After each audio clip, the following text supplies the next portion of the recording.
Bienvenidos, este es el curso a través del Antiguo Testamento. Soy su presentador para estas enseñanzas. ¿Qué le parece si comenzamos en esta hora a analizar libro por libro en torno a las enseñanzas del Antiguo Testamento?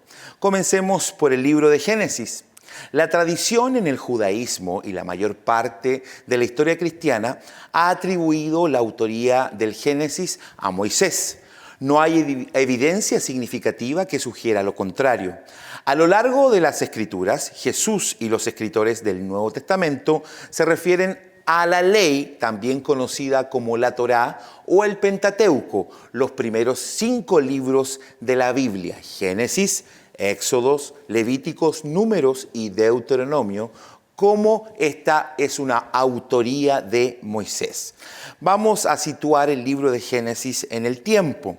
Este libro cubre un lapso de tiempo de la historia de al menos 2268 años. La teoría de algunos eruditos dice que el libro fue escrito por Moisés en algún momento durante el tiempo de los israelitas en el desierto. Los eruditos conservadores sostienen que fue escrito alrededor de 1446 a 1406 antes de Cristo. Veamos los temas que contiene el libro de Génesis. El nombre hebreo para Génesis es Bereshit y proviene de las primeras palabras del libro, es decir, de en el principio. Eso significa Bereshit. En el principio. Los libros de la Torá llevan el nombre de sus primeras palabras, una forma arcaica de nombrar los libros. Génesis es el libro de los comienzos, el comienzo de la creación, el Shabbat, el día de reposo, el matrimonio, el nacimiento, la primera familia, el primer pecado, la muerte, el primer asesinato, el primer sacrificio y el primer pacto. Génesis opera como una demostración narrativa al pueblo de Israel de cómo acciona su nuevo código de ética en la ley y contrasta con las naciones que los rodean. Tenemos 4 eventos importantes que tienen lugar en el libro de Génesis. El primero de ellos es la creación de los seres humanos y la tierra. El segundo, la caída de la humanidad en el mal. El tercero, el juicio universal y el diluvio de Noé. Y el cuarto, la elección o el establecimiento de la nación de Israel. Génesis se divide principalmente en 2 secciones temáticas entre los capítulos 1 y 11 y los capítulos 12 y 50. Entre el 1 y el 11 está la creación y la humanidad. Y entre los capítulos 12 y 50 podemos ver lisa y llanamente la naturaleza del pueblo de Israel. Los 3 primeros capítulos a veces se enseñan como alegoría, pero el escenario se lee como historia. ¿Es diferente de otras historias? Me pregunto yo y hoy día te pregunto a ti también. Los eruditos tradicionales tratan a Génesis como si fuera una historia literal. Los primeros capítulos, aunque a menudo se entienden en la teología moderna como alegóricos, en algunos puntos se leen como un requisito histórico antiguo, especialmente con las genealogías en el capítulo 4. Génesis 1 y 2 describen la creación del mundo y los seres humanos utilizando técnicas literarias reconocibles en otras narraciones de la creación antigua. Moisés está escribiendo para retratar lo que literalmente sucedió, ya sea que algunas personas crean o no que Génesis es literal. Moisés ciertamente lo que escribió lo hizo para mostrarlo completamente literal. A diferencia de otras antiguas historias de la creación del cercano oriente, la existencia de Dios precede a la creación y Él está completamente por encima de todas las otras cosas. El Dios de la Biblia es exclusivamente metafísico, es decir, por encima de todo lo que sea la realidad física. Los seres humanos son creados a la imagen y semejanza de Dios, una distinción importante en la naturaleza divinamente única de la humanidad. Sigamos con Génesis capítulo 3. Este capítulo repasa la caída de los humanos del jardín del Edén, del paraíso con Dios, debido al engaño de una serpiente astuta. A lo largo de Génesis hay indicios de profecía con respecto a la expiación del Mesías. Y esto es muy importante porque es aquí donde podemos ver la idea del protoevangelio o del primer evangelio. En el capítulo 3, versículo 15, cuando en los escritos bíblicos se establece que la simiente de la mujer heriría a la serpiente en la cabeza y ésta a su simiente en el calcañal, que es el talón, significa que el ataque de la serpiente siempre será por detrás, pero ésta será destronada en la cabeza. Será quitada la autoridad de la serpiente sobre este mundo. Qué tremendo, ¿no es cierto? Qué maravilloso que desde el Génesis podemos ver el plan redentor de nuestro Señor Jesucristo. Dios toma y mata animales, en el capítulo 3, y hace que Adán y Eva se vistan de piel. Un acto literal de cubrir su pecado. La palabra para expiación significa cubrir, que viene del hebreo kaphar. Esto presagia el sistema de sacrificios y también la muerte de nuestro Señor Jesucristo. La primera sección de Génesis, en el capítulo 1 al 11, trata sobre la paz inicial de la humanidad con Dios y el eventual descenso de la rebelión que llevó a la construcción de la Torre de Babel. Dios interrumpe los planes rebeldes de la humanidad, causando completa confusión en los idiomas y separándoles, dispersándolos en diferentes grupos y a diferentes lugares de la tierra. La segunda sección comienza con la historia de la elección de la nación de Israel entre los capítulos 12 al 50. El resto de Génesis es una narración sobre lo que se llama el periodo patriarcal de Israel, que terminaría con la muerte de José. Patriarca se refiere al jefe masculino de una familia, de una tribu o de un clan. Abraham, un hombre sin hijos, es elegido por Dios a la edad de 75 años para ser el padre de las naciones de la tierra. Imagínense, sus descendientes serían contados como el polvo de la tierra. Dios promete hacer de él una nación bendecida y hacerlo una bendición para el mundo. Esto está todo en el capítulo 12 del libro de Génesis. Dios cambia el nombre de Abraham, que significa padre enaltecido, y su esposa Sarai, que significa mi princesa, y le cambia el nombre a Abraham con H intermedia, y Sara, que significa padre de multitudes y princesa.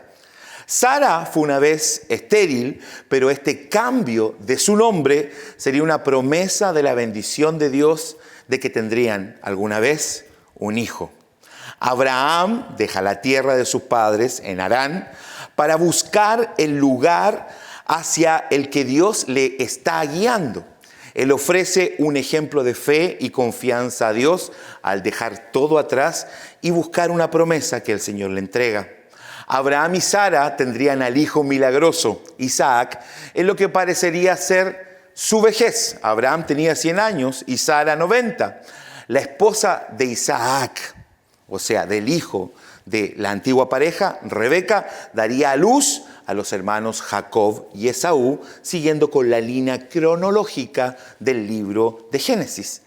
La lucha de estos dos hijos resultaría que Jacob robara la primogenitura y la bendición de su hermano con astucia. Para escapar de la ira de su hermano, sus padres le ordenan que vaya con su tío Labán en Harán. Él va a Harán y se enamora de Raquel, la hija de su tío Labán. Trabaja 7 años para casarse con ella, pero su tío cubre a la hermana mayor, de Raquel, llamada Lea, y se la da a Jacob en la noche de bodas. Labán justifica este engaño con las prácticas comunes de su cultura. La hermana mayor debe casarse primero. Jacob trabaja 7 años adicionales por Raquel y ella se muda en solo 7 días después que Lea se casa con Jacob. Hay una confusión bíblica porque creemos que Jacob trabajó por Raquel 7 años más, pero eso lo hizo 14 años dentro de la casa de Labán, pero tuvo a Raquel y a Lea en un periodo de 14 días después del primer casamiento con Lea. Entonces, sigamos. Los hijos de Lea con Jacob en su primera ronda fueron Rubén, Simeón, Leví y Judá. Los hijos de Bilha, que es la sirvienta de Raquel, en ese tiempo se denotaba que las sirvientas podían tener y acostarse con los dueños de casa, con los patriarcas, y esos hijos vendían a ser también de la descendencia de la mujer o la esposa de donde era sirvienta esa mujer. Los hijos entonces de Bilha, que era sirvienta de Raquel, Dan y Neftalí. Los hijos de Silpa, sirvienta de Lea, Gad y Aser. Los hijos de Lea en una segunda ronda de hijos fueron Isaacar, Zabulón y Dina, la única mujer que habla como hija de Jacob. Los hijos de Raquel, José y Benjamín. Jacob sería el padre de los 12 hijos de los que descenderían las tribus de Israel. Después de 20 años de reunir riquezas en Harán, Jacob quería volver a la tierra de su padre con su familia, pero tuvo que hacerlo sin que Labán lo detuviera. Como dice Génesis, Labán lo persigue y los dos llegan a un acuerdo. Jacob se entera de que el clan de Esaú viene a su encuentro después de muchos años y después de Jacob haber engañado a su hermano, quitándole la primogenitura. Jacob se prepara para una confrontación inminente con Esaú. Él envía su campamento en diferentes grupos. La primera mitad se encuentra con Esaú con un regalo para ganar su favor. Mientras que Jacob está solo, termina luchando repentinamente con el hombre. Atento, el hombre en Peniel. El hombre le causa una ligera cojera y declara el nuevo nombre que tendría Jacob, que sería Israel. Jacob significa el usurpador o el ladrón. Israel significa príncipe, pero príncipe de Dios. Sobre este nombre y sobre ese hombre también es que Jacob dice que ha luchado con Dios y el hombre, pero él ha prevalecido. Jacob dice que ha visto a Dios cara a cara. La cojera le recuerda que no tuvo éxito por su propia fuerza, sino por el poder de Dios, y también que siempre tendrá un caminar único, puesto que va a tener que cojear para el resto de su vida. Porque no es que Jacob sea grande al luchar con Dios, sino que Dios es misericordioso con Jacob al darle una oportunidad. Siguiendo con la historia, Esaú se encuentra con Jacob y lo abraza. Y los dos no tuvieron ningún conflicto registrado después de esta reunión. Debido al favoritismo de Jacob por Raquel, su hijo primogénito José fue favorecido por Jacob por encima del resto de sus hijos. Debido al favoritismo que Jacob mostró a José, sus hermanos, como muchos de nosotros sabemos, llegan a odiarlo. José tiene un sueño profético de que él es exaltado por encima de los miembros de su familia, lo que hace que sus hermanos lo odien aún más. Después de un incidente de burlas a sus hermanos por eludir su trabajo, los hermanos de Jacob lo capturan y lo venden como esclavo y como resultado termina en Egipto. José, después de un tiempo, se convierte en el sirviente principal de la casa de Potifar, capitán de la guardia de Faraón, una figura de gobierno en la clase alta de Egipto. Es encarcelado por la falsa acusación de abuso sexual de la esposa de Potifar, todo lo contrario de lo que verdaderamente sucedió. Y permanece allí durante años. José pasó 13 años combinados en la casa de Potifar y en la prisión. Finalmente es llevado ante Faraón para interpretar un sueño que indica que llegarían 7 años de abundancia seguidos por 7 años de hambruna a Egipto y Canaán. Después de una interpretación esclarecedora del sueño de Faraón, José es exaltado y es puesto segundo al mando en el país de Egipto. Sus hermanos vinieron a comprar grano después de mucho tiempo debido a la hambruna en Canaán y Egipto. Al igual que muchos otros, José, una vez más vestido con finos atuendos egipcios, estaba presente. Al principio, los hermanos de José no pudieron reconocerlo. José, con una revelación llorosa, se muestra a sus hermanos y salva a toda su familia. Esto hace que José también salve a todo Israel después de ser traicionado por sus hermanos. Pero debido a esta traición fue puesto en una posición en la que podía salvarlos. ¿Se da cuenta los planes de Dios? Quizás de repente no entendemos por qué suceden las cosas en nuestra vida, pero la palabra del Señor nos dice que es para la postre hacernos bien. Los planes de Dios y su voluntad siempre es buena, siempre es agradable y siempre es perfecta. Después que esto ocurrió, Jacob se trasladó a Egipto y volvió y vivió en Gosén. Los 2 hijos de José, Efraín y Manasés, están integrados ahora en Israel y son bendecidos por Jacob, aunque se dice que el más joven es mayor que el mayor. El libro de Génesis se cierra con la muerte de José. Examinar todo el libro de Génesis pinta una imagen importante de las Escrituras. La estructura de este libro es un patrón que se volverá significativo en todo el resto de las Sagradas Escrituras.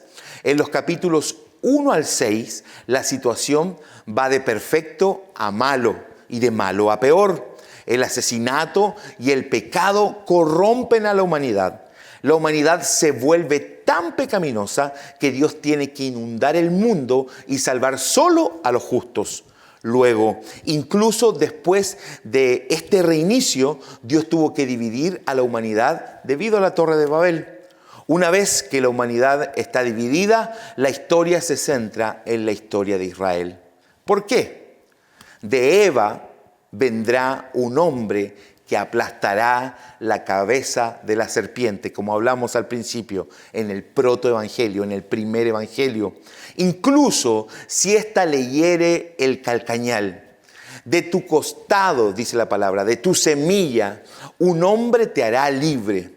Los israelitas siguen la línea de Abraham, de la nación de Israel saldrá este libertador. Creemos potentemente que el estudio de las Sagradas Escrituras a través del Antiguo Testamento nos mostrará a ciencia cierta quién es ese libertador y quién es ese Señor de señores. ¿Qué te parece si nos encontramos en la próxima clase aquí en este curso de A través del Antiguo Testamento?